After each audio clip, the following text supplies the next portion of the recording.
Well, it is, as you can see on your screen, we have our webinar guests looking very, well, we have the lady in the middle on my screen anyway, Tracy Swanepoel. Tracy, nice to have you for the webinar this evening.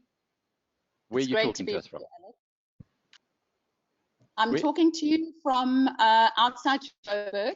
I don't want to make everyone terribly jealous, but we're on a farm, so we can run and walk a little bit. But it's really lovely to be connecting in and doing this tonight with everyone. And John Foster Pedley, the Dean of Henley. It looks like you're almost on a farm, John, but I know the thatch roof can be a little misleading. Yeah, in the deep wilds of Woodmead, actually, near the country club. So I suppose that's the nearest country I've got. All good, thank you. Lovely to see you. Okay, well, we're not going to keep the for bandwidth reasons. We are going to switch off our webcams now. But Stu, if you could maybe just give us a little bit of confirmation that everybody's hearing us, that we do also are also ready to take questions. Excellent, thanks, Alec. Good evening to all. Just on the control panel on the right-hand side, you'll see the little high five button. If you can see the first slide, which says leadership, and hear my voice clearly, can you just high five us so that we know it's coming through? Okay, excellent. Alec got a few high fives there. That's brilliant. And those who are new to our webinars, we do like to keep them conversational. So if you could please put your questions in, there's a little drop-down menu on the control panel. If you write your questions in there, I'll pop them through to the relevant person and we can have a good conversation. But back to that. Excellent. And that's exactly the way that this goes, is that we are going to have maybe a 10-minute introductory presentation by Tracy Swanepoel. Tracy is the founder of Thinkspiration. She has an MBA. She has a very long and distinguished career. And in fact, her book, The Leadership Riptide, I had the privilege of writing the introduction to. So I know and admire Tracy's work, and I think you will find that, I think the way I described you, Trace, in the email to the business community was that you are a practical leadership teacher. Do you think that's fair? Well, thanks, Alec. I hope so. I really think that what I try and focus on, what we try and focus on, is leading and how it happens in practice. It's really a daily thing. So yeah, that's pretty accurate, I would say. Okay, well, the floor is yours. Thanks. Thank you, Alec. So I think I'm going to share about 4 or 5 slides just to sort of get the conversation going. But to start it off, I just recall Thursday, the 5th of March, very clearly. I was sitting in a meeting in a coffee shop, and we were interrupted by the news of our first case of COVID-19. And I was reflecting the other day, it's just over a month ago, but it really feels like a lifetime ago. Not in a million years could I have imagined the weeks that followed. You know, the life and death conversations with small business clients about surviving lockdown and actually beyond that. Hearing about businesses like Edcon facing the threat of permanent closure, the Rand going to 19, although I think it's rebounded a little bit today, Moody's, Fitch downgrades, and of course, the constant worrying about the virus. You know, will we get it? Are friends and family okay? Our daily sort of dinner conversation has been taken over by how many cases have we got today? And I think that, you know, Zach, actually, our 14-year-old son the other day commented, what did we talk about before we had this? I also think, you know, that dealing with that sense of loss around life that's been cancelled indefinitely. Just one slide, but it's fine. We can just, I'll just move to the slide in a sec. I think that, you know, where the slide that you're looking at now, I think we're in a crisis, but as leaders, we actually need to step up and be dealers in hope. I think what this crisis really offers us is an opportunity to look at things differently and to really reevaluate how can we lead differently. What does it mean for the way that we lead? So this slide here really sort of captures it for me. Not that I'm a Churchill groupie or anything like that, but I think that leaders, as leaders, wherever we are leaders, wherever we find ourselves, whether it's in small business, as entrepreneurs, leading teams in corporates, running corporates, we have to be dealers in hope. And I think all of us are actually called to step up and do that right now in every situation that we face. Of course, dealers in hope, but not losing sight of reality. Sort of a bounded optimism, as I call it. So people are looking to us for, what do we do now? And I think that's why I love these quotes, is really the sense that in every difficulty there is an opportunity, and we have to be looking for these opportunities to survive the difficulties, but also how can we use this crisis to change things, to do things differently and better, things that maybe weren't going so brilliantly before. Next slide, please. So the next slide after this, please. So when looking at that, when it comes to the world of work, which is the next slide coming now, after the Churchill slide, I think that there's a lot that we need to look at, reevaluate, do differently. And I sort of thought of this in terms of BC, before Corona. How are we doing in the world of work? Sorry, just go to the previous slide. It's hardly like we were really shooting the lights out.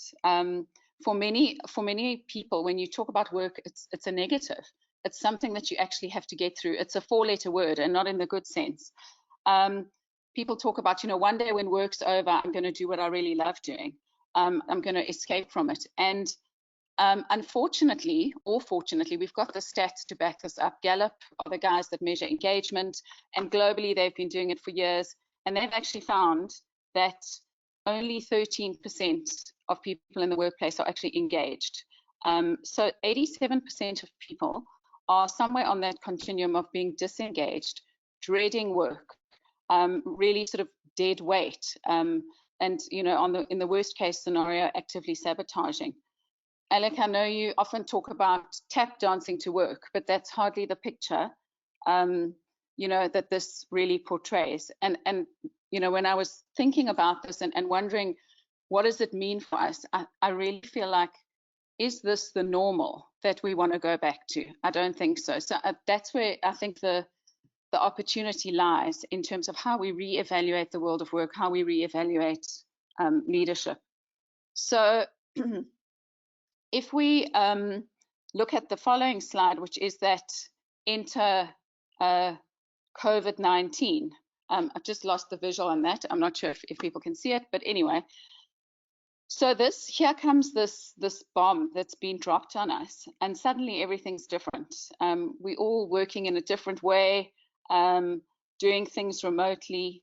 But the opportunity in this is that it's a huge unfreeze opportunity. This is everything is sort of up for grabs in terms of how do we need to change things. And I think the question that we need to ask ourselves is, what does it mean for surviving, for business survival, for resilience, and for leadership? And what are the opportunities for us to not only survive this, but in so doing, create a new normal that enables us to really thrive?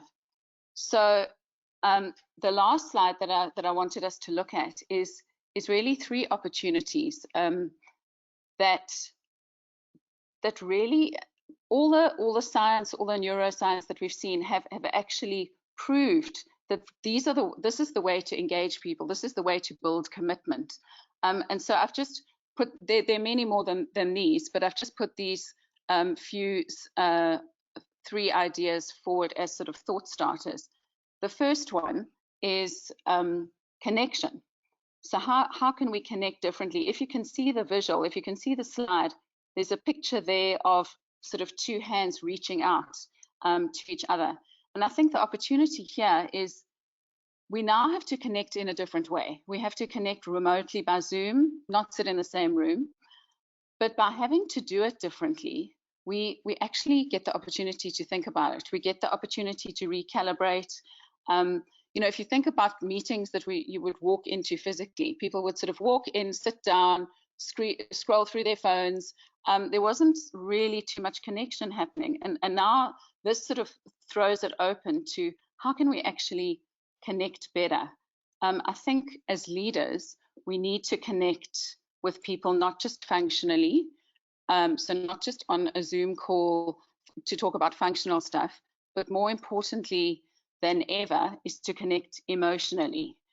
You know, people are needing care, people are needing attention.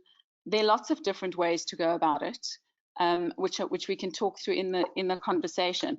Just as a sort of you know, something that struck me in the last few weeks of doing this is, you know, you see people in a different way when you can have a Zoom call with them. You see the kids, you see the dogs, you see another sort of facet of those people. And I think it's great. It's so important to see people as actual human beings, not just sort of stormtrooper-like corporate beings that come into the office every day. So the second opportunity that I think is really, really exciting in this is it's just on the following slide. The second opportunity is progress. Perfect, that's great. So progress is actually, daily progress is the most motivating thing for us as human beings. Of course, we all need a dream of a better future. We all need the big goal. You know, what is the mountain you're going to climb? What is for me, it was always about Wimbledon. I loved playing tennis. What's the Wimbledon Championship? But right now, I think focusing teams on daily small wins. What have we actually achieved today? And you might, you know, this might be something as small as having sent an email, got a client to pay an outstanding invoice, but as a leader, to actually focus on what are these small steps that are taking us forward. In terms of resilience, this is a hugely important exercise. This energizes us. It's our fuel, and it really is important in terms of building resilience, especially in times of crisis and uncertainty. And then the last one is autonomy and creativity. So I love this opportunity because now working remotely means people are less under control, less under the leader's control. It's more autonomous, able to do things differently. And I think here, instead of trying to instill draconian measures to monitor behavior, which I've read some horrific stories about, people having to check in every 10 minutes or whatever, this is the opportunity to allow people to be creative, innovative, come up with their own solutions. This crisis is a great equalizer. Nobody has been here before. No one has got tried and tested answers. And I think this is fantastic because it gives leaders the opportunity to actually be authentic, to be vulnerable, and to say, I don't know, what do you think? And really to send the message that we're all in this together, to sort of elevate other people and give the message that I'm not the one that is the know-it-all in this situation. So that's just to get the conversation going. I mean, a lot of these things it's not rocket science, but it's really been proved by science. These are the things that get people going. These are the things that build commitment. And I think what's so exciting about this new way of being for me is that the battle has always been, in terms of the way we lead in the world of work, is how do you get people out of sort of the rut? You know, the same old, we've always done it, we don't even think about it. And here we are in a situation where we've got the opportunity to do things differently. So I think that, you know, there are lots of stories of brave leaders that are actually doing this stuff out there, doing even more amazing stuff. And they're out there, this is happening, they're doing it. And hopefully, I think the real issue is that will start to become the new normal. So in a timeline, this isn't rather is this not an all hands on deck situation? I think you might have mentioned something like that in your presentation. Yes. And you mentioned stories. Do we really have time for stories in a crisis? Is it not time to Well, actually, let me get to the all hands on deck question. Certainly it is, but I think what's really important here in a time like this is to know yourself as a leader and to know your people really, really well. So I think, you know, we work a lot with strengths and leaders identifying people's strengths. And I think while it is important that everybody's involved, actually understanding what are the strengths, the people that what are the things that people do naturally well, and how can you actually get those people involved to do those things. The reason that that's so important is because strengths are an energizer. So people actually love doing what they're good at. And I think, you know, if you sit and sort of get everybody to do everything, it's really counterproductive. Whereas actually leveraging people's strengths at a time like this is absolutely vital, energizing, and builds commitment. And I think gives that sort of emotional satisfaction. I mean, whenever you're in a place of strength, you get that. So I think that's really important. The other question, Stu, was about stories. And do we have, I think you said in a time of crisis, do we have time for stories? Very much so. I think stories actually are a vital communication tool. They're probably the most powerful way of communicating. They help us as leaders to get our messages to stick. And I was just, in fact, I was looking at, there was a newspaper headline recently about the 1918, I think it was in the Washington Post. It was about the 1918 Spanish flu epidemic in where Philadelphia had this huge parade, and they didn't cancel it. And what happened was, I think it was something 10 to 16,000 people died, whereas the neighboring town of St. Louis had cancelled it and actually only had a mortality rate of 700. So obviously those are statistics, those are facts, but put in the sort of parameters of a story, it makes it really attention grabbing and really memorable. And that's what we need to do as leaders. The other thing that stories do is they connect people. They, you know, when people share stories, they feel closer. And I think that's what we need to be doing as leaders is getting people to feel like they are together in this. And that's where stories can be very helpful. Going now. Just on that, Trace, Stephanie says, how much motivation do leaders give in a time when there's possibility of retrenching staff? What message do leaders send out to employees if we try to keep the positive momentum, knowing that some employees are going to lose their jobs? Just from my point of view, I think what's really important is to be transparent, and to also say, you know, I don't know what's going to happen, but what is the best that we could do in this situation? So I think it's really important to still give hope, but to also say, look, you know, things are not necessarily within all of the things within our control.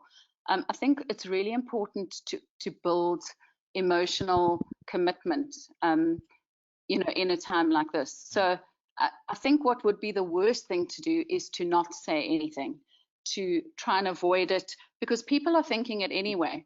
And I think it's really important for leaders to actually, what I always call, speak into the issues, to talk about the stuff that you might not actually want to address as a leader now more than ever, because this is what builds trust. This is what builds credibility. That transparency is absolutely vital. John, as Tracy said, it's quite a question that's also pretty much up your street. Yeah, it is. I think Tracy's got it spot on, actually. I mean, there's a couple of interesting sayings. One is, in the absence of information, fantasy reigns. And what people's minds do, being that we're blessed with imagination, is make things up unless you give them the facts.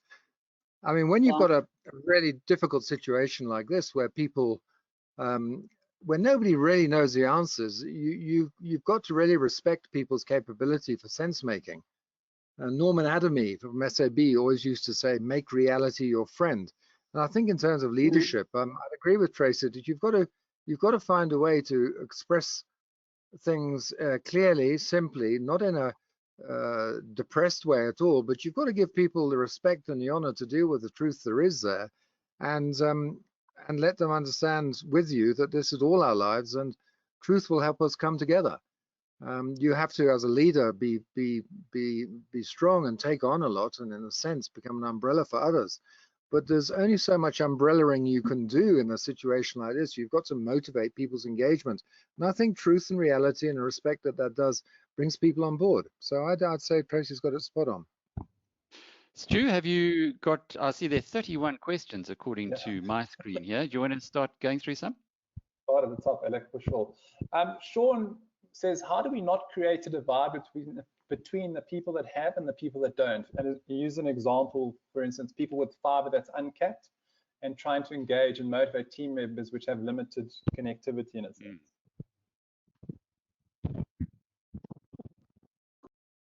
Within an organization, clearly.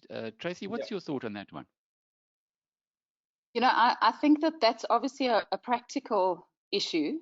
But I think that, you know, we shouldn't let the technology lead us off course. So there's many, when you want to really be connected as a leader, we don't have to default to, okay, now everybody's on Zoom. How about a phone call? What about a WhatsApp? What about a little, you know, voice note? There are ways of getting to people that everybody has pretty much access to. An SMS, and you know, there's almost I think the more unusual it is, and the more effort that you go to, it might be a very simple thing, but I think that when you really have the need and the desire and the intention to connect with people, I think that you'll actually find a way. I don't think it's that difficult. John, isn't it really the leader's responsibility to make sure that people are connected? I know at BizNews, what we did when we got the inkling that the lockdown was coming, we quickly got everybody into the office and made sure that the team had enough bandwidth, and if they hadn't had enough data, we made sure that we acquired it quickly and we got the routers in, etc. Isn't that really the responsibility, perhaps, not of the person who's working there, who might be living on a tight budget, but of the company? I think that's true. I mean, often leaders back away from diving into detail, but when a detail is mission critical and strategically, like connectivity is now, without that we're sunk. I think that's absolutely the leader's requirement, to make sure that the details of connectivity, the dongles, the charging of phones online, all that sort of thing, are sorted out, and continually so. The other thing that struck me is that we're so used to having the bandwidth to talk broadly that when we've got very narrow bandwidth, I wonder what you think, Tracy. I wonder if that isn't a time when we've got to be even more precise about the way we brief people, and we think very carefully about what we say, because there's only a few words and a few concepts we can get over before things crash, perhaps. So let's be very explicit and thoughtful about what it is we ask people to do and how clearly we express it. What do you think? Absolutely, I couldn't agree more. And I think what we also have to remember is not just the functional stuff. I think obviously that's really, really important, but it's even more important now more than ever before that we do very simple things like appreciate people, thank people, you know, to actually be deliberate about what we're doing. You know, I've got some feedback from a client that is a CEO of a continuous operation, a smelter, and this business had to really turn things around, had to move mountains to be able to survive the lockdown, go into a care and maintenance type situation, which they did. And sort of a week later, you know, he said to me they're having sort of their standard meeting, talking about all the stuff of the day, very functional, and it was quite fractious. It was quite sort of you know, you could just hear it wasn't necessarily everybody was sort of, you know, ready to move mountains again. And he said it suddenly occurred to him he actually should appreciate them, should thank them. Very simple, but he did that, and he said it's changed everything about the way they work together. So I think the connecting with people is not just on a function. Use the technology to be very clear and specific functionally, but also use it to reach out to people, to show that you care, to send appreciation, to thank people, to send notes, to do that emotional stuff. Are very, very important for leaders, especially now. Well, we've got a lot of questions, and I'd suggest that we try and answer many of them. My friend Clive Eckstein wants to know, right up both of your streets, culture versus strategy going forward. Well, I'm always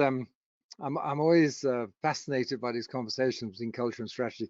The one thing about the strategy word and the culture word is that they are suitcase words. You know, they have culture or strategy written on top of the suitcase, but when you open the suitcase, out fly 1,000 different interpretations. So, so you could argue it either way, that culture eats strategy for breakfast or strategy eats culture for breakfast. Most people would say the former.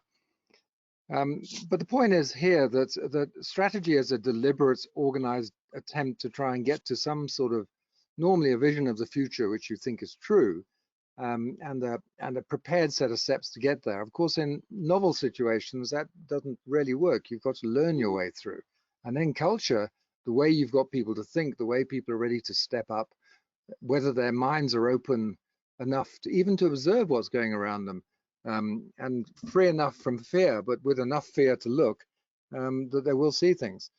So it's a wonderful debate. I really think it is. But right now, if I had to put my money on it, I'd go down for culture, but I would strategize to make sure culture's in place. What do you think, Tracy? Absolutely. I agree with exactly as you've put it across, John. You know, I think that right now, in terms of strategy, because we're in a situation we don't know, so we can't, you know, those sort of long-term strategic plans, 5 years time, how are we going to allocate resources, how are we going to get there? This is much more of a work in progress. I think for me, I'd also give culture my vote here, because culture is the way we think, the way we do things, how innovative we are, how creative we are, and how basically how strategically agile we are. So in order to actually get where we need to go, I think that my money would be on culture here, very much so.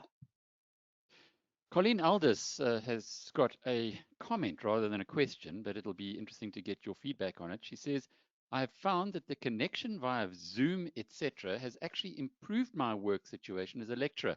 I'm able to get international speakers and get my students from across the country in one room, which has created more links than I've ever managed to do before. Yes, I'd like to comment on that. It's very interesting. We work with Anecdote, who's an Australian-based global storytelling business, and they've got partners all over the world. And in fact, just this morning, we had a partners call with probably 20 partners that we've never had before, because I don't really know why we haven't had it before, because we've never been in this situation. So I think certainly there's an opportunity for getting people together in a way that we haven't done before. I'm still adapting to this new environment myself. I find it quite difficult, almost from the non-verbal point of view. And somebody actually tweeted today, when somebody that was giving a presentation, he said, you know, when I'm presenting, could somebody please indicate that they're alive out there? So I think what happens in Zoom is people are, you know, you don't see the reactions. You can't read the reactions of people online as easily. And for those of us that are very attuned to that, it's quite difficult to get to grips with. I mean, we will get to grips with it, but I think certainly practically, there's huge opportunities that we just haven't ever seen before now. John, it's interesting from a business school's perspective. You could presumably start pulling in people from all over the world when your faculty are doing lectures, if this is the way that we're going to be doing things going forward. Just spot on. I mean, it's a wonderful question, isn't it? Because we've always thought that classroom is it, and you can't possibly make connections through digital. But then I thought, well, we watch all these films, don't we? We listen to people on radio, and we listen, and we get emotional. So you certainly can generate emotions or engage emotions through digital means. It's absolutely certain. We've gone fully digital now. And today I was having meetings with people in Oman, in Miami, and in Australia and Belgium in one meeting, and then a whole bunch of other countries in the next. So you absolutely can. And we're about to launch a series next week, a free series for small and medium enterprises to help small companies survive. And we've got 12 sessions, and 6 of those are going to be our international faculty who I've never met. And 2 of those international faculty are African. So we've suddenly assembled this global kind of capability. And you know what? It's with a little bit of practice, I think this is going to change the way we do things. We had so many sacred cows before. I think we should dive into the adventure and see what we can make of all this. I love that. There's Mike Tebbett's question, who picks up from something that we discussed earlier. Isn't the solution to include a connectivity allowance, although be it temporary, to ensure connectivity for the business's requirements? So I guess it's all part of fixing or supporting people on the ground. Do you have that, John? Yeah, absolutely. I mean, because the fish doesn't think about water much. It just swims in it. We swim now in connectivity, don't we? So we certainly feel it when it's not there. And it's one of those things that plenty of research has shown. If you increase connectivity and you increase some of the foundations of infrastructure, you increase business. And so it's absolutely mad that the connectivity and the oligopolies have held the prices so high for so long. And making internet fully available and pervasively so at very high speeds for everybody is certainly going to drive the economy. And let's hope that these satellites get up there, and these little balloons and everyone that's going to spread across the world, we get high connectivity. Mind you, as a parent, I'm not so sure about that with my teenage son and daughter, who are wonderful people, but very wedded to their iPads. So there we are. Joyce Sykes. Likewise. Joyce Sykes asks, is this a forced opportunity to invest in digitization and modernization of communication platforms as part of business continuity plans, Tracy? Well, I think it's going to be inevitable. I think it's going to be something that is a sort of almost a cost of doing business. I think that it's just going to become the new normal. But I think that what we shouldn't let the technology obscure the opportunity for more humanity, if I can put it that way. So it's going to become the new normal. It's going to be something that we have to invest in. But I think that with more focus on digital, we have to realize that we need to actually be more focused on people, on connecting with people where they are, making sure that we're emotionally connected, not just cyber connected. Derek Christian, Stuart, have you asked that question from Derek Christian? Tracy? No, we haven't, Alec. The one on reverting back to the old ways, we haven't touched on that yet. Okay, let me read that one through. However, do you not, Tracy, I agree with what you've said. However, do you not think that once this is over, people and organizations will revert to type and go back to their old ways, going to the office, physically reporting to the boss, face-to-face meetings, etc.? Very good question, and one that I think many people are considering, especially those who want to invest in these very, very cheap property stocks right now. Yes, I think that's what we actually have to be very deliberate about. This is an opportunity, as I said, an unfreeze. This is the time when leaders can do things. They've got the opportunity and the license to actually do things differently, and to connect in a different way. I think we've been in a very hierarchical type of situation the way that people communicate. It's, boss, subordinate, teams. And I think because we've got the opportunity now to do things online and virtually, a lot of that hierarchy can be replaced with connection, real connection between people, real relationships between people. And I think if those are well established and those practices start to become habits, I think that obviously, if we do go back to normal, I don't think it will be quite back to where we were. I actually think it will be going back to a new normal, which I sincerely hope would have progressed. We will be different after this. So I'm sincerely hopeful that we use this opportunity to change things that really need to be changed. John, I'd love to get your thought on this, and particularly if the lockdown ends in what's it now, 9 days, do you think it'll be 3 weeks that will be forgotten very quickly, or is it enough of a jolt? And I guess if the lockdown continues, would that also not reinforce the new normal? Well, on a slightly light note, I mean, there's an old salesman, Ogmang Dino, I think his name was. He said you can only replace a bad habit with a good habit, and it takes 21 days to establish a new habit. But that's kind of curious. So I think it's very interesting. Of course, we have the infrastructure, we've got the companies, we've got the habits of working, which say, oh, let's go back to what we were doing before. But the we, who is the we we're talking about? Because if you look around to emerging enterprises, young enterprises, you look at the very successful, what's happened even in Capitec and the very fluid organizations you've seen around that started quickly. That's a different we, and the creative and the ICT sector. That's a we that operates in a different way, already working in these ways. What I think you'll see is a shift of center of gravity much more towards this, and an epiphany in people who will suddenly understand that virtual works. It doesn't have to be an either or, it's an and both, but the and both balance will be deeply shifted, and irreversibly so, because once you've had an epiphany, you're going to be very uncomfortable living with that in future years. And people have seen that value is to be made in this. There is value to be done. There are cheaper ways of doing things, better ways of doing things. And the other final thing is people have been forced to learn some skills, and those skills won't go away, and I think they'll enjoy progressing them. And I think it's quite democratizing too. So yes, of course we'll lurch backwards, but I think the momentum is always forward, and the world's going that way too. So I think we're catching up.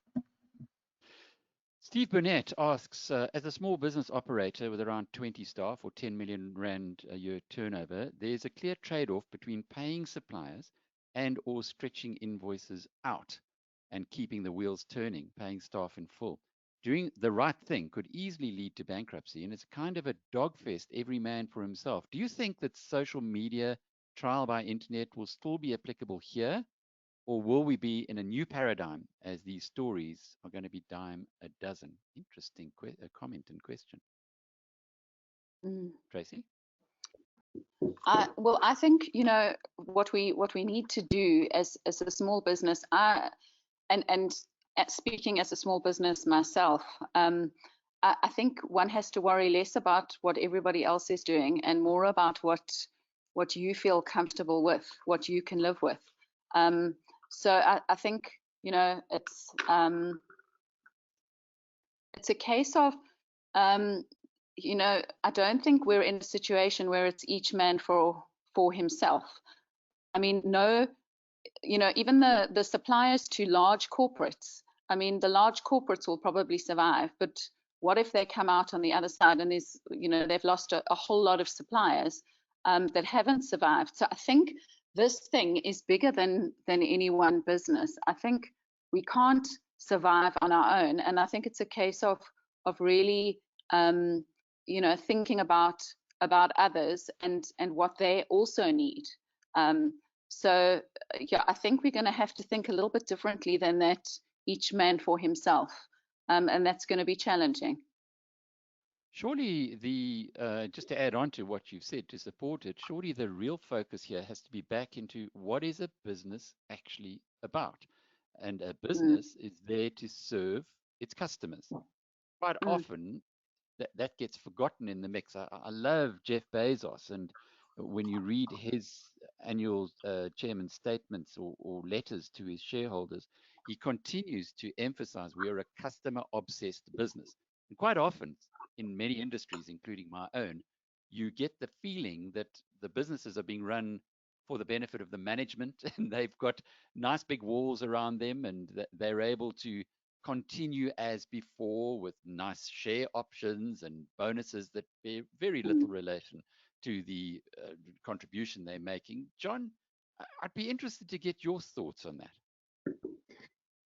Yep, that's a really interesting line of thinking. I mean, on the first point about whether you should pay your suppliers or not, I mean, backs to the wall, everybody's going to stop paying their suppliers. In 3 or 4 months' time, you're going to come out of that. And what's been the most difficult thing you've done over the last 5 years? Get brilliant suppliers. And you come out and you come out into a desert. And suppliers are often more important than your employees, funnily enough. It's harder to get them, and they're very difficult, and they're very specialized. So you really do need to, for your own interest, to keep the ecosystem alive. Now the government can really help with this.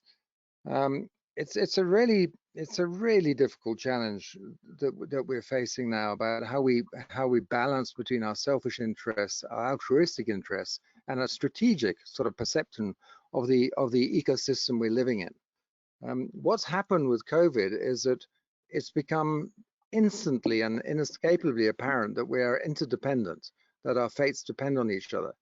The other thing is that it's become more and more clear that corruption and untrammeled corporate profiteering has enormously negative effects on society in terms of creating a Gini coefficient, lots of poor people who can't get out of there, and also environmental and other issues. So there's a change in orientation among many people. It's not an altruistic one that we love each other, and that we've all become latter-day heroes or something, but it's just a really deep understanding that, like it or not, we're in this together, and we have to find ways to keep the system going. And we in South Africa have to find ways to keep the economy going through all this, with loads of discretionary effort and stepping outside of our comfort zones into new areas of skills. I think it'll teach us a lot. Tracy?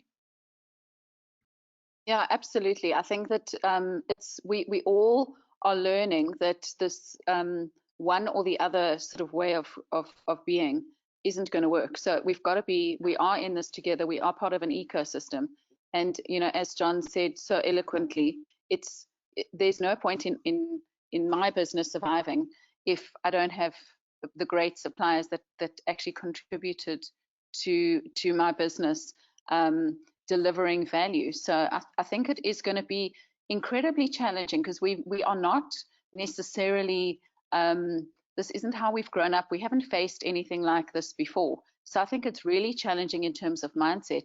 But I think what helps is to keep this big picture, keep it in perspective. I think that just the understanding we're part of an ecosystem and we need each other, and to get through this together is what's required.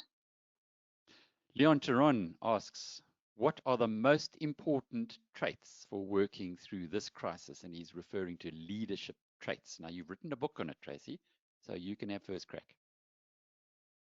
Thanks. So I'm not going to go through all the points in my book, Alec, but I think what's really important is for leaders to recognize that they are actually the feel makers, if I can call it that. We often talk about leaders as the taste makers, but leaders' emotions are incredibly contagious.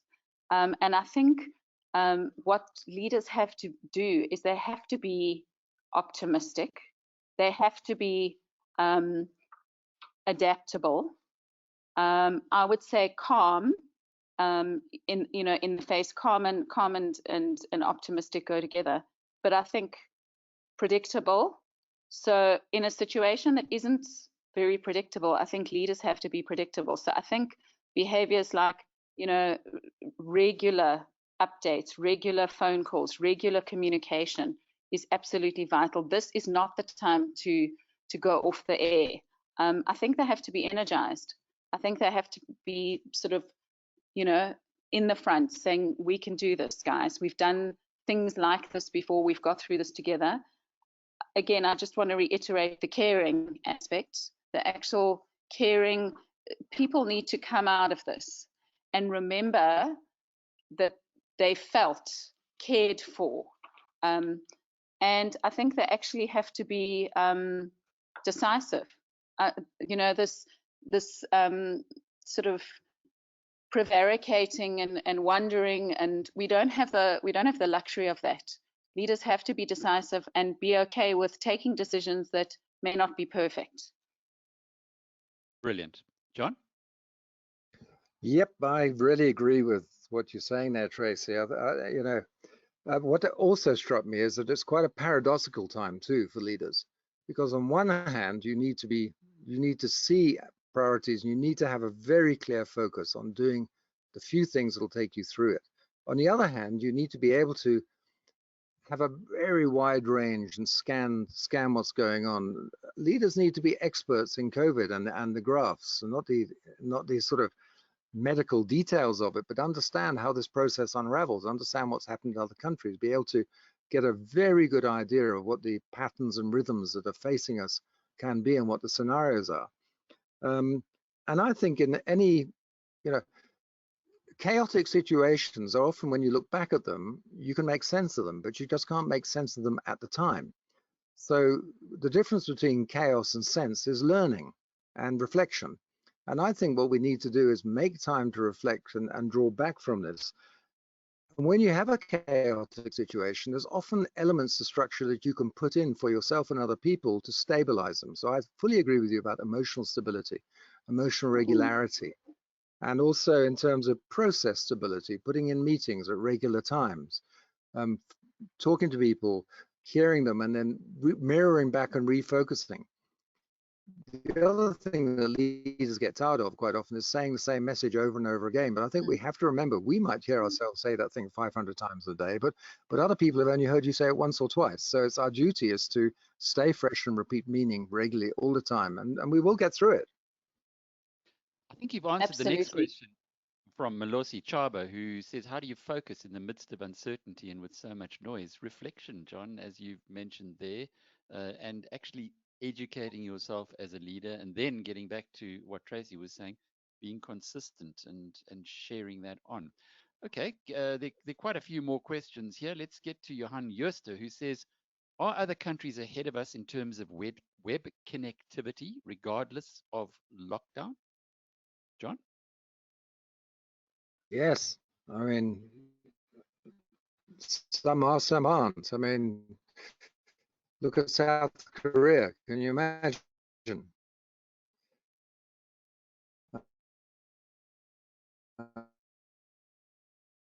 I think that was a very appropriate question, because Yes. your bandwidth's been flapping a little bit now, John. But yes, they are ahead of us, John. The medium is Oscar. the message, Alec. Indeed. Here's Oscar Chalupsky, another good friend. He says, will we see more online shopping and a downturn in retail, more stores doing the Amazon model? Tracy? You know, who knows? I don't know. But, you know, I just think that it very much depends on what the normal looks like that we go back to. I think it'll certainly be an option.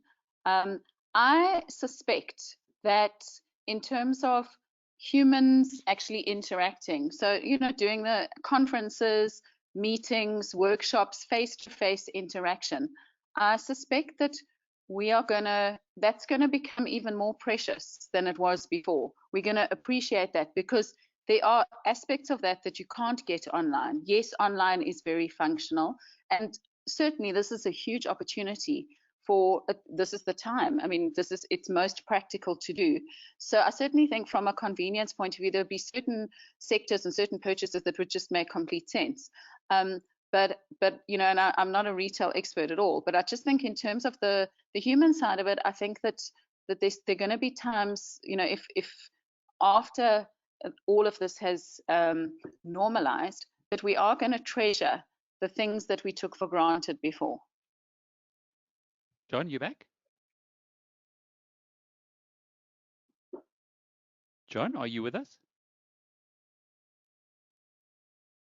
We've lost John, Alec. He sees offline. So I see it says offline there. Oh dear.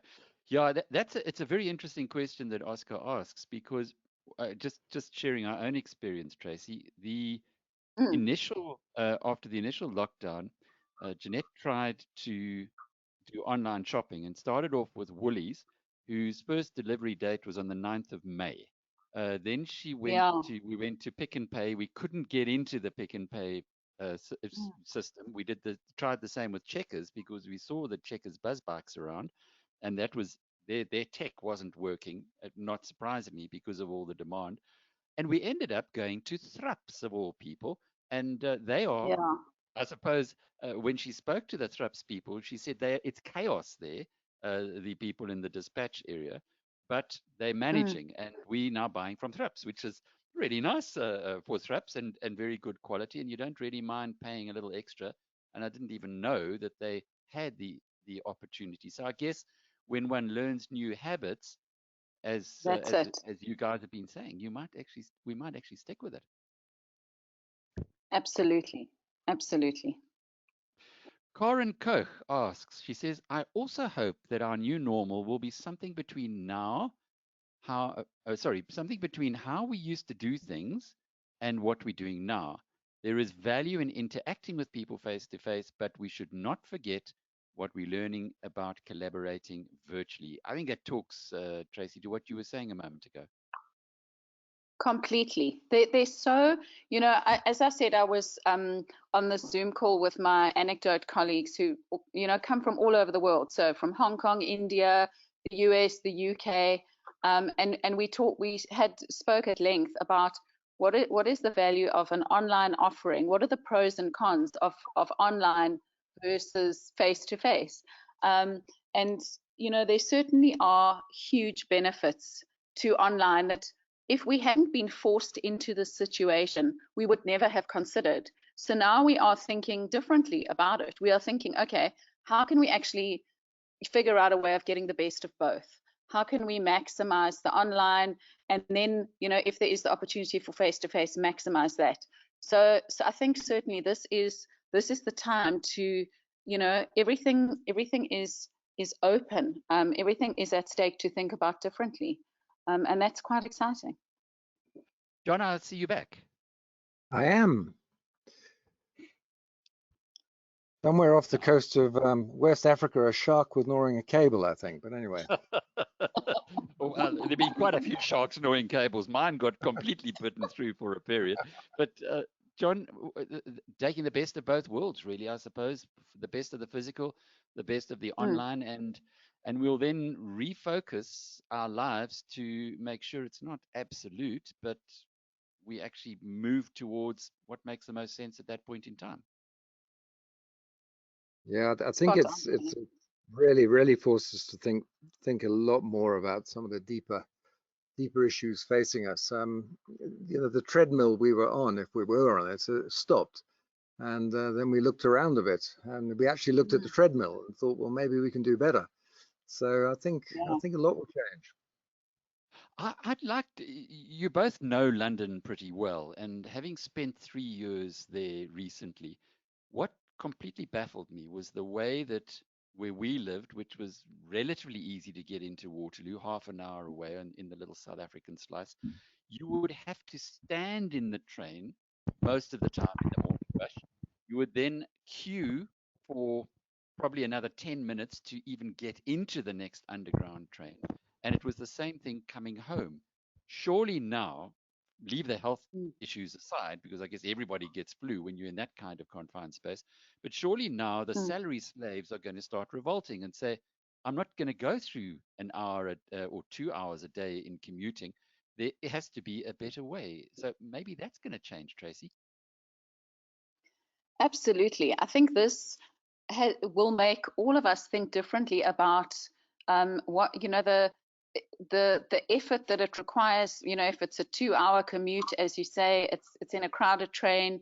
And what we're seeing now is the alternative. We are living the alternative. So I think that, meetings are going to be very different. I actually laughed. I saw a comment from someone on Twitter that said that 40-minute Zoom cutoff function. I wish that was just a standard feature in meetings, because they obviously are much more focused and productive. But I think it really makes us think about stuff that we need. It was a habit. It was everybody had to be in the office. I think the challenge for leaders is you don't have to see your people to be leading your people. I think it's got huge implications in terms of trust, in terms of how we manage people remotely.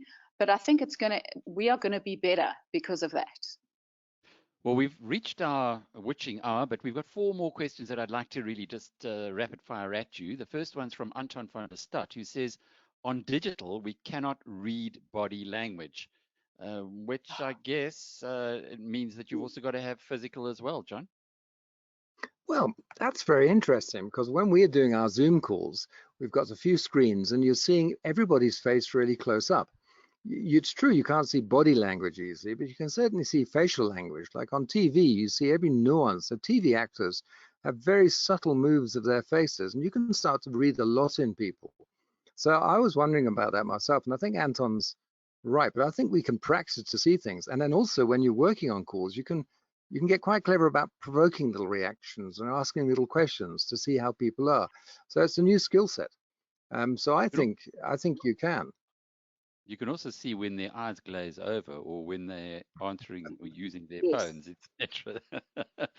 Michael Leviton asks, in the context of COVID-19, how do you strike the balance between the mind the shop floor daily disciplines, like orders on time, in full, invoices out, payments being received, and the long-term strategic views? And what is the next step that we should take to evaluate where we are and how we should proceed? Tracy?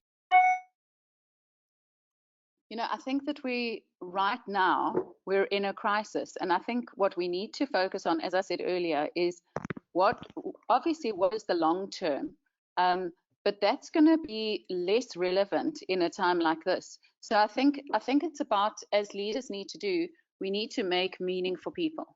So we need to actually connect those two things very clearly, very simply on a daily basis. So if we, when we survive this, when we get through this, and we want to achieve that, which is the long-term strategic objective, what we need to do, it's so important in terms of what we're doing today, that we get there. And we've actually done that today. So it's really about making that connection for people to not feel that is something else. It's to make the links for people and make it meaningful for people. Two more questions before we go, but I'd like both of you to have a crack at this one from PG Barry. How does one build a corporate culture remotely, especially for a startup company? John? Well, I think that's a really good question. And I think you'll be able to look at a lot of books about exponential organizations and startup cultures and lean startups, all of which address that.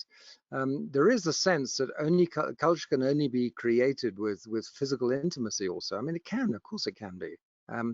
But it most absolutely can be created. You've got to understand, I think we've all got to understand how to use these media, how to send clear messages, how to get emotional on media as well. I don't mean gushingly so, but just express anger, fear, liking, whatever, in these mechanisms. And culture is really, I mean, all culture is a set of values that keep us behaving within those parameters. And if you do things outside that culture, it's not, you can't do it. And within that culture, you can. And funnily enough, in complex situations, that's much more effective than direct command and control, because people stay within those boundaries of values and culture, but experiment when they're within them. And if you teach them to experiment well, kill the things that don't work well, and amplify the ones that do, you've got the recipe for a flexible, agile, complex, adaptive, sort of anti-fragile organization. And I think it's a great time to practice. Remember that when we practice these things, we always feel like a fraud. We always feel stupid. Let's get used to it. We've done that at BizNews, and I can tell you as a startup, we've pretty much from the beginning had a remote organization, and the culture is very clear. We put our customers first. We go the extra mile. I mean, what the team have done during this COVID-19 pandemic has been quite extraordinary. People working until all hours and really pulling out the stops to make sure that the customers, i.e. our readers, are being best served. And that's all come from the culture of which is reinforced in the meetings that we have. We have a couple of meetings a day, regular meetings, a management meeting at least once a week. So those cultures, and as you just keep it, you don't have to do that by sitting in the same room with someone. You can do it remotely. And quite interesting, just popping back to what you said earlier, John, about can you read body language digitally? We can. And we've got quite a lot of people on our team who I suppose, will be sitting there in their pajamas, but you can see whether they're sleepy or not so sleepy or had a long night or not such a long night. And the enthusiasm is also becomes very reflective as well. So I think all round, a lot you can do remotely, which we've done at BizNews. We've done it for 6 years. That you don't always have to have it physically. Tracy? Yeah, I think what stands out for me about what you're saying and what John has said is that you have to be deliberate about it. We often, when we in physical proximity, and we often don't think about something like culture. This is a little bit like a long distance relationship. You have to talk regularly, you have to listen regularly, and you have to do things that are specifically focused on culture things, on values things. So I think, again, thinking about it a little bit differently, it's about being conscious of it, being deliberate, as you've seen, and doing things regularly, consistently. I think that makes a huge difference. Colin Bellew says, I'm worried that too much remote type business will take a lot of the fun out of doing business. What do you think, John? I think horses for courses, really. I think some people really, and I do too, I love the personal interaction. I love teaching. I love being close to people and having that direct empathy. We would all miss that. It's very human, deeply human to do that. At the same time, there are enormous satisfactions in being able to connect at will. I mean, how many of us now listening have suddenly been contacting relatives and friends you haven't talked to for years in different parts of the world and getting the enormous pleasure of doing that? So yeah, there's always loss and gain in change. I think it's a very personal set of disciplines of how you adapt to that. It's I think you can really make this work, but I think it's a really interesting time to look at yourself as well and understand who and what makes us tick, and see if we can also get some emotional and personal development in this process in a sort of a really brilliant way and an opportunity we wouldn't normally have. Colin should just come and join one of our editorial meetings, and you'll see there's plenty of fun that can be had when you are online. And the last question for the evening, because we have overstayed our welcome a little, is a really good one from Rob Lith. He says, what's the best way to deal with high pressure, stressful online meetings? I'm sure the two of you have had the experience with this. I certainly have in the last couple of weeks. What's your thoughts? Yeah, I had one yesterday actually, but it was one of the most fruitful ones we had. I think you've got to, there's an element of stepping back, of observing yourself. I mean, in coaching, you say you've got the first person position, which is you, the second person understanding the other, and the third person is watching you and the other person having that conversation from an observer point of view. I think we need to cultivate that. I think you've got to have a sort of slightly playful sense of self-irreverence, because these meetings can get very hectic. Often because you're trying to make a point, you get stuck on trying to prove the other person right or wrong. You can just duck that more often than not and reflect on it and come back a bit later. Just try and detune them a little bit so that and develop a sense of humor, for heaven's sake, because that's really helpful. Tracy? I agree. I think that what happens in this situation or in these situations is, there's that saying by Warren Buffett, you caught swimming naked when the tide goes out. And I think now, the the levels of stress and pressure are showing in where there have been fractious relationships sort of in the physical world as well. So I think it's to be conscious of that, as John was saying, to know yourself, to know your reactions, and to really be quite focused, no matter how stressed or pressurized the meeting is, to still make sure that there's time to appreciate people, to thank people. I really can't over stress that, because I think that really makes a huge difference. And I think it's important that people realize that it's not about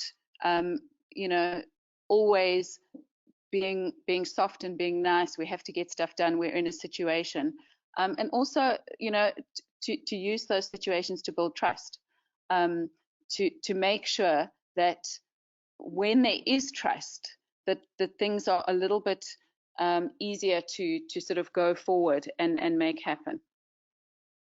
Lovely.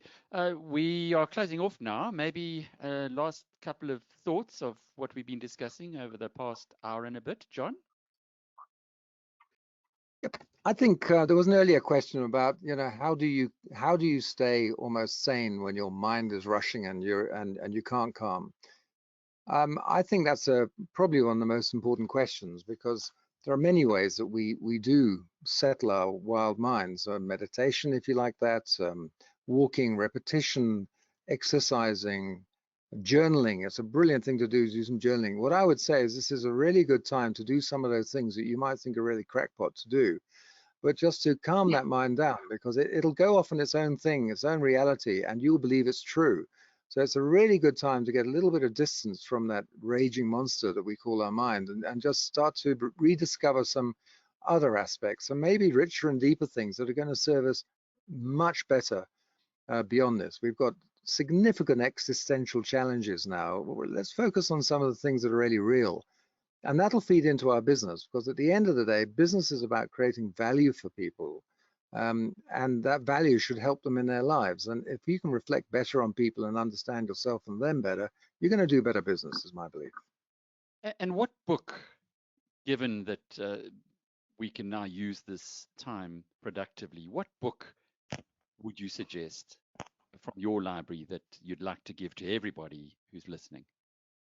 I think I've got several, but I think really nice one that's one by Yuval Noah Harari. His 21.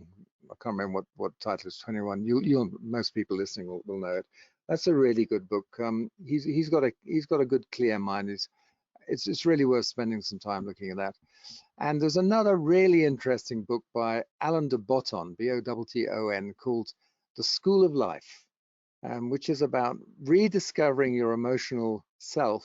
And by emotion, I don't mean soft. I call courage and endurance and resilience, based on strong and good emotions. That book, The School of Life by Alain de Botton, really good one to read now. Brilliant. And if you haven't discovered Harari yet, you've got a treat coming up with Sapiens. And what was the second one? Homo Deus. Homo Deus. And then this is his third. Tracy, your final comments and perhaps a book you'd like to throw in outside of the leadership Riptide, of course. Oh, Alec, no, the book that I've absolutely loved, I'm not sure it's actually available in hard copy here, but it'll certainly be available on Kindle, is The 9 Lives of Work by Marcus Buckingham and Ashley Goodall. Unbelievable thinking that really turns the conventional thinking about the world of work on its head. Very, very interesting, fascinating insights. Last thoughts, I just want to echo John exhorting us all to journal and to sort of, I think this is a fantastic time to grow in self-awareness, and also to, in terms of, it's tough out there. I mean, this is not easy. I think one of the things that, just a simple practice that really helps many people in terms of building resilience when you're feeling like everything's falling on top of you, is just noting down 3 good things a day. What happened today? What great things happened today? They don't even have to be you know, huge monumental things. Journaling, getting to know yourself, getting to know yourself as a leader emotionally, writing down 3 good things today. I think we need to see this as an opportunity to work on ourselves and to come out the other side better. Well, thank you, both of you, and thanks to the hundreds of people who were on the webinar tonight. It's been a pleasure. I hope you have had a pleasant Wednesday evening, and we look forward to the next time. Till then, cheerio.